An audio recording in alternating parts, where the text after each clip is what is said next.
सास बहू threading war part 3। घर में सुकून था, यानी वो वाला सुकून जो स्टेशन पर ट्रेन आने से पहले होता है।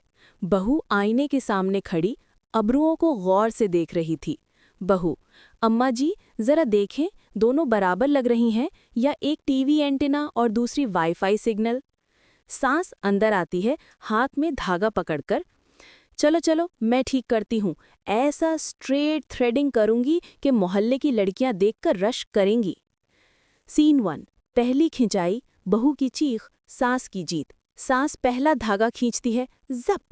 बहू ऐसा उछलती है जैसे किसी ने पाँव के नीचे से पलंग खींच लिया हो। बहू: अम्मा जी, क्या अब्रू बना रही हैं या टीका लगा रही हैं? सास खामोश, खूबसूरती कुर्बानी मांगती है। सीन 2। बहू की बारी, बदला फैशन में। अब बहू ने भी सास को कुर्सी पर बिठा लिया। सास: बेटा नरमी से करना, बस हल्की सी थ्रेड।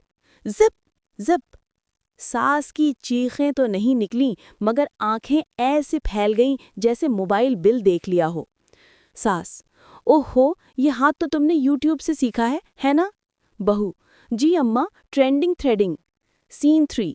मोहल्ले की आंटी का दाखला, सबसे बड़ा धमाका। मोहल्ले की आंटी हाँपती हुई आती हैं। अरे बेटियों, थ्रेडिंग के लिए आ रही थी, ये चीखें किसकी थीं? सास और बहू एक साथ: कोई नहीं आंटी, हमारे घर का रोजाना का नाश्ता। आंटी बैठ गईं और बोली, चलो मेरी थ्रेडिंग भी कर दो। सास और बहू दोनों धागा पकड़ती हैं। आंटी: अरे अरे, दोनों इकट्ठी? बहू: आज डबल थ्रेडिंग डे है। सास: buy one pen get one free. Aunty की चीख पूरे मोहल्ले में, फ्री होम डिलीवरी। आखिर में सुलह सफाई। थ्रेडिंग मुकम्मल होने के बाद तीनों आईने में देखती हैं। आंटी: अरे अब्रू तो बराबर है, मगर ये मेरी आंख क्यों फड़क रही है? सास और बहू हंस हंस कर दोहरी हो जाती हैं।